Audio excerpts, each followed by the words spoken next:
Hello friends, मैं हूं RB और आपका आरबी स्टडी वाईफाई में हार्दिक स्वागत और अभिनंदन है। आज हिंदी के टॉप 15 क्वेश्चन जो परीक्षा में बार बार पूछे जाते हैं और जो बहुत ही महत्वपूर्ण हैं। तो दोस्तों, आज का जो हमारा फर्स्ट क्वेश्चन है वो आपकी स्क्रीन पर है, जो ये है।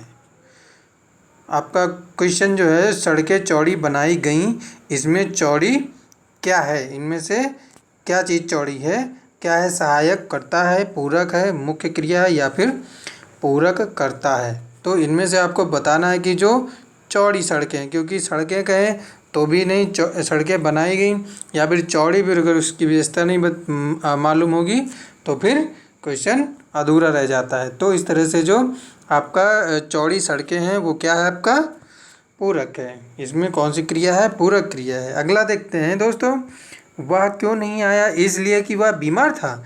यहाँ की से क्या मतलब है? ज्ञात होता है कि जो है क्या करता है? अथवा का काम करता है, जोड़ने का काम करता है या फिर किसी कारण का काम करता है या फिर और का काम करता है। तो इसका आंसर देखते हैं। तो क्या है?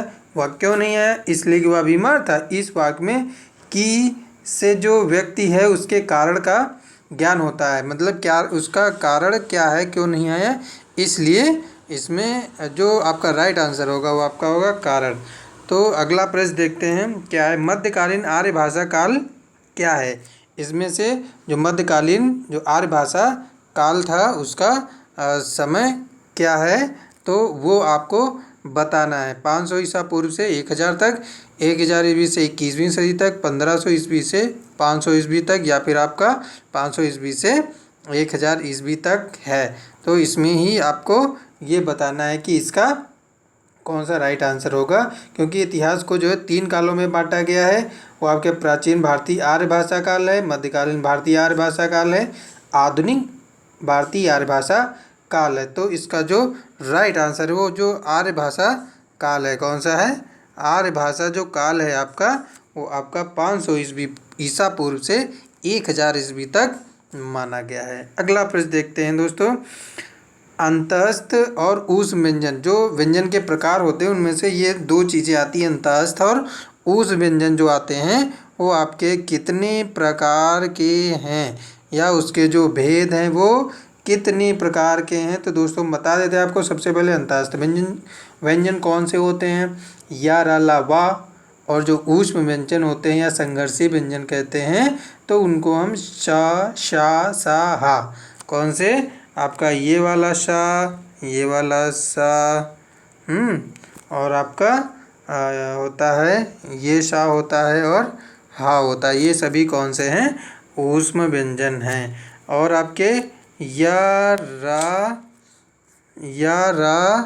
ला, वा, या, रा, ला, वा जो आपके व्यंजन हैं वो आपके अंतःस्थ व्यंजन है। तो जो दोनों को अगर हम मिला दें, 4+4 क्या? 4+4 अगर मिला देते तो बराबर हो जाता है 8। तो इसमें जो राइट आंसर होगा आपका 8 होगा। अगला देखते हैं, मतैक किस संधि का उदाहरण है?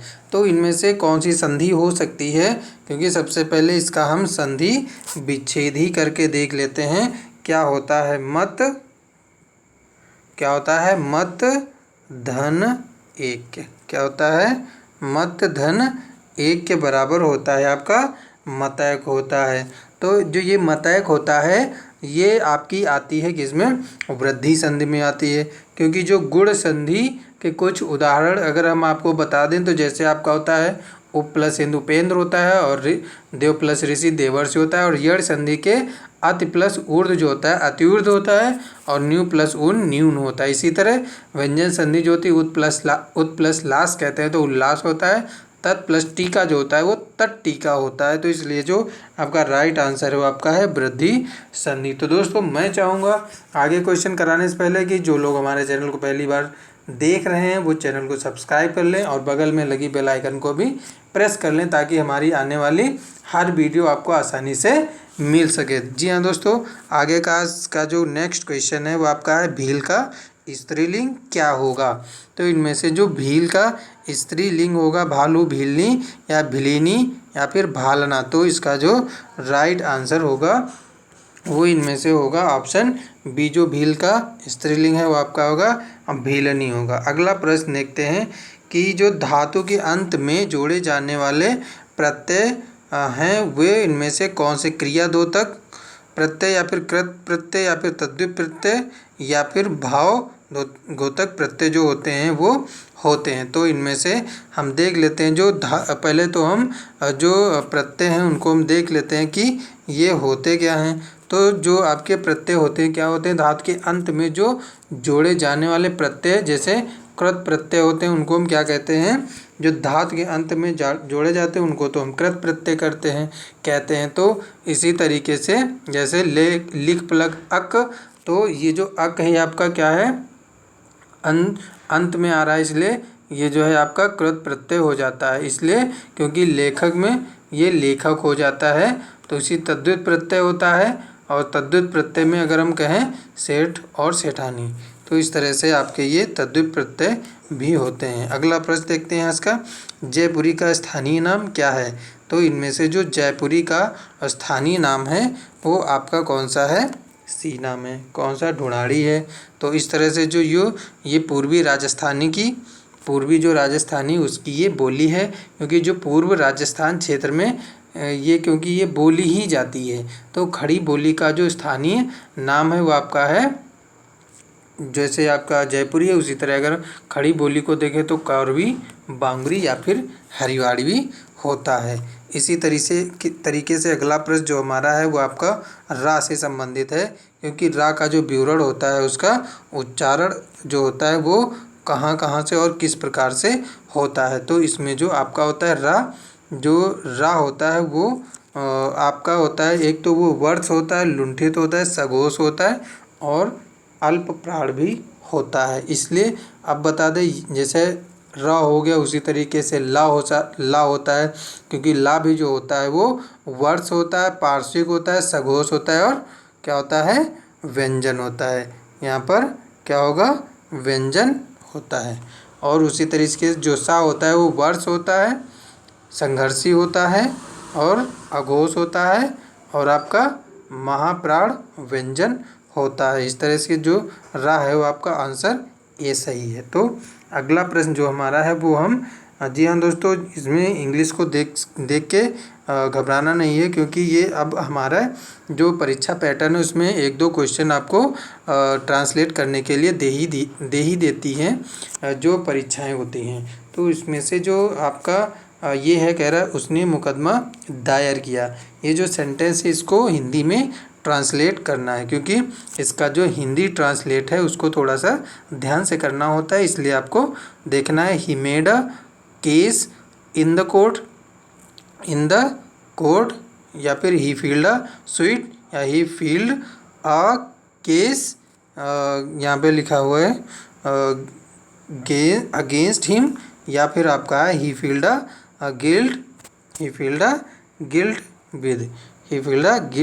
तो आपका जो राइट आंसर है वो आपका है बी राइट आंसर है, क्योंकि जो उसने मुकदमा दायर किया उसका जो राइट आंसर होगा वो आपका ही फील्ड अ स्वीट होगा। तो इसी तरीके से अगला प्रश्न देखते हैं, कौन सा है, ग्रामीण लोग यहाँ अधिकतर निरक्षर हैं, इसका भी आपको हिंदी ही अनुवाद करके बताना है। तो इस तरह से जो इसका हिंदी अनुवाद है वो आपको बताना है कि जो ये ग्रामीण लोग हैं वो यहाँ अधिकतर निरक्षर हैं। तो क्या होगा इसका, villagers are illiterate, maximum are illiterate in this village, या फिर the villagers here mostly are illiterate, या फिर the villagers here are mostly illiterate. तो यहाँ पर आपको माइनर सी मिस्टेक्स मिलेंगी जो आपको ध्यान से देखना होगा। इसलिए जो आपका राइट आंसर होगा वो villagers here are mostly illiterate, इसलिए आपका जो राइट आंसर होगा आपका राइट आंसर डी होगा। अगला देखते हैं, ये भी आपको थोड़ा सा चेंज कर दिया गया, इस बार आपको इंग्लिश में सेंटेंस मिलेगा और उसका हिंदी में अनुवाद करना होगा। तो क्या है, the teacher was a man of fearless spirit. तो हिंदी में अनुवाद करना है इसका, तो सही जो अनुवाद होगा वो आपका इनमें से शिक्षक एक साहसी आत्मा थे, शिक्षक एक डरने वाले आदमी नहीं थे, शिक्षक निर्भीक व्यक्ति थे, शिक्षक किसी भूत प्रेत से डरते नहीं थे। तो इसका जो राइट आंसर है वही आपको सही करना है। तो शिक्षक किसी भूत प्रेत से डरते नहीं थे, इसका जो सही अनुवाद होगा वो आपका आंसर डी होगा। इसी तरीके से नेक्स्ट प्रश्न है आपका, मजिस्ट्रेट ऑर्डर्ड एन इंक्वायरी। तो इसको भी हिंदी में ही अनुवाद करके आपको बताना है। तो क्या है, जांच के उद्देश्य से मजिस्ट्रेट का आदेश आया, या फिर मजिस्ट्रेट ने जांच के लिए आदेश दिया, या फिर एक पूछताछ के लिए मजिस्ट्रेट ने आदेश दिए, या ये समझ लीजिए आपका जो आंसर है वो थोड़ा सा देख के ही चलना है। तो मजिस्ट्रेट जांच के लिए आदेश दिए। तो क्या है यहाँ पर, इसका जो राइट आंसर होगा वो आपका क्या होगा, पढ़ने से ही थोड़ा सा समझ में आता है कि जो मजिस्ट्रेट ने जांच के लिए आदेश दिए उसके लिए सुटेबल जो आपका ट्रांसलेट होगा वो ऑप्शन बी होगा।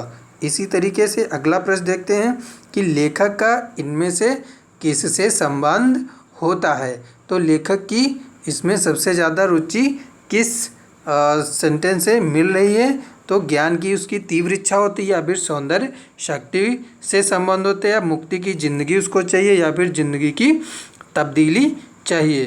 तो इस तरह से जो लेखक होता है उसको एक मुक्ति भरी जिंदगी चाहिए, इसलिए उसका जो संबंध होता है वो उसकी जो लाइफ होती है फ्री होनी चाहिए, इसलिए वो एक लेखक होता है।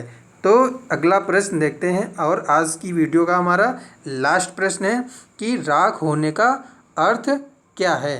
राख होना, तो इसको हम देख लेते हैं। जो ये राख होना है किससे संबंधित है, इसमें से चेतन शक्ति, मुक्त हृदय, दान, या फिर भक्ति सौंदर्य, या फिर स्वानुकूल, या फिर इसको स्वानुकूल भी पढ़ लेते हैं। तो जो ये स्वानुकूल जिंदगी है इससे संबंधित है। तो इसका जो राइट आंसर होगा, जो राख होने का सही अर्थ मिलता है वो आपका मिलता है भक्ति सौंदर्य से। किससे मिलता है, भक्ति सौंदर्य से।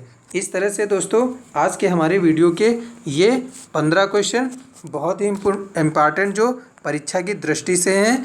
तो दोस्तों वीडियो को सब्सक्राइब कर लें, बगल में लगी बेल आइकन को दबा लें, तथा जो ऑल नोटिफिकेशन बेल है उस पर भी क्लिक कर लें, ताकि आने वाली हमारी वीडियो आपको आसानी से मिल सके।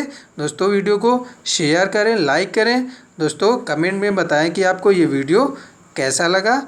धन्यवाद दोस्तों, जय हिंद।